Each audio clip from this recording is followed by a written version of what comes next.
Think beyond a degree. Build real impact. Shape your future with an MBA. From IILM University. Bangladesh में उस्मान हादी की हत्या के बाद जो हिंसा भड़की, उस पर भारत को भी कहीं ना कहीं बीच में लाया जा रहा था। कहा जा रहा था कि भारत ये सब कुछ करवा रहा है। हालांकि उस्मान हादी के हत्यारे कौन हैं ये तो पुलिस बांग्लादेश की पता नहीं कर पाई, लेकिन फिलहाल इस मामले में अब चार्जशीट दाखिल की जा चुकी है। चार्जशीट में क्या कुछ लिखा गया है, क्या कुछ बताया गया है, क्यों उस्मान हादी की हत्या हुई है पुलिस के मुताबिक, ये भी हम इस वीडियो में समझेंगे। और आखिर अब पूरा बवाल इस चार्जशीट के दाखिल करने के बाद क्या कुछ चल रहा है बांग्लादेश में, समझने के लिए मेरे साथ सोनम मौजूद है। सोनम, पहले तो ये बताइए चार्जशीट में क्या कुछ कहा गया है और किस तरीके से अब क्या इसमें भी यही है कि भारत यही सब कुछ करवा रहा है, भारत के खिलाफ अभी भी जहर उगला जा रहा है? बिल्कुल, तो यहाँ पर दरअसल जो उस्मान हादी की हत्या हुई उसको लेकर भारत और बांग्लादेश के बीच हमने देखा कि घमासान जो है वो यहाँ पर बढ़ता हुआ नजर आ रहा है।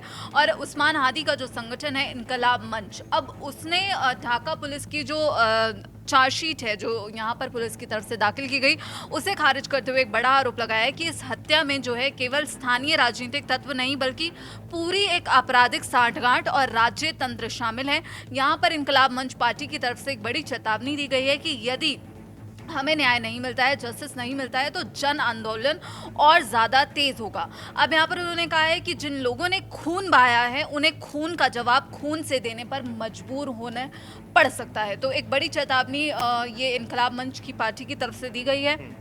हमें अपने दर्शकों को बता दें कि चार्जशीट दाखिल की गई और पुलिस के अनुसार जो हादी की हत्या है वो राजनीतिक प्रतिशोध में की गई है और इसके पीछे जो है सत्तारूढ़ अवामी लीग से जुड़े वार्ड पार्षद तेजुल इस्लाम चौधरी उर्फ बप्पी का हाथ था, ये चार्जशीट में बताया गया है।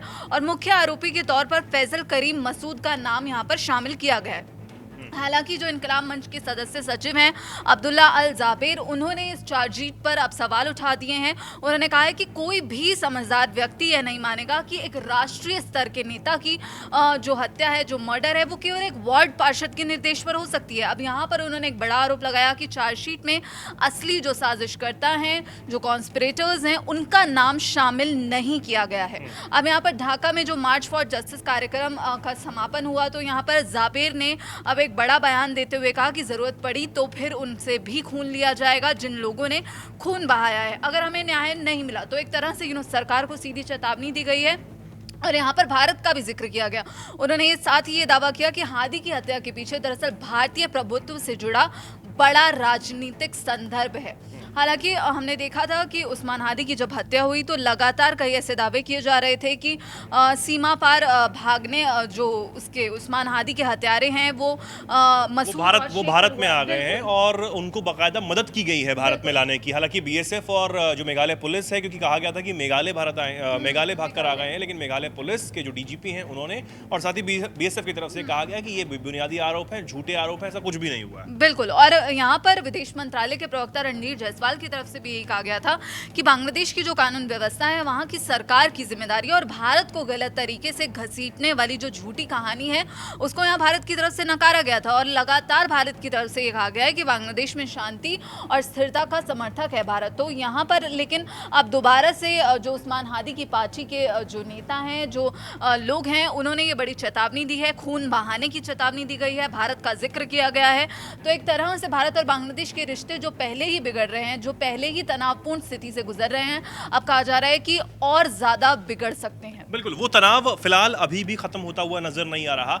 माना यह जा रहा था कि तारिक रहमान जो हैं उनके क्योंकि वो अब आए हैं और हो सकता है कि उसके आने के बाद बांग्लादेश में कुछ बदलाव हो, लेकिन उस्मान हादी की हत्या का मामला, वहां पर हिंसा भी नहीं रुकी है, अभी भी हिंदुओं को निशाना बनाया जा रहा है।